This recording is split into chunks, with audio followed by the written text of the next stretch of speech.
കോഴിക്കോട് താമരശ്ശേരിയിൽ വീട് കയറിയ ആക്രമണം. ചുങ്കം കറക്കാംപൊയിലിൽ അഷ്റഫിന്റെ വീട്ടിലാണ് ആക്രമണം ഉണ്ടായത്. അഷ്റഫിന്റെ കുടുംബത്തിലെ 4 പേർക്ക് പരിക്കേറ്റു.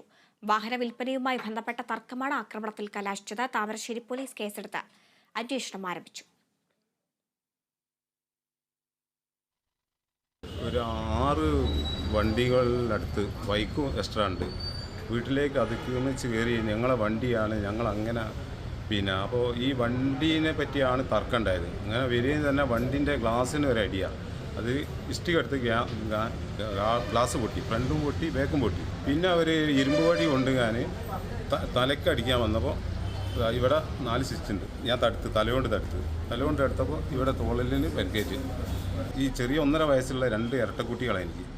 അവരെ പിടിച്ച് നിലത്തടിക്കാൻ നോക്കി വീട്ടിൻ്റെ ഉള്ളിലേക്ക് കയറി വന്ന്. ഇവർ കാരണം പറയുന്നത് ഈ കാറിൻ്റെ ഈ RC ഓണർ എന്ന് പറയുന്ന ആ പെണ്ണും അവർ ഒഴിവാക്കിയ ഭർത്താവ് സിറാജാണ്, ഗൾഫിലാണ് അദ്ദേഹമാണ് എനിക്ക് ഈ വണ്ടി ഏൽപ്പിച്ചത്. എന്നോട് പറഞ്ഞു എനിക്ക് ഗൾഫിൽ അർജൻറ്റ് പോകണം, ഒരു 2 ലക്ഷം റുപ്യ എനിക്ക് തന്നിട്ട് എനിക്ക് വണ്ടി വിറ്റുങ്ങാൻ ഇവരെ പേരിൽ നിന്ന് ഒഴിവാക്കി കൊടുക്കണം.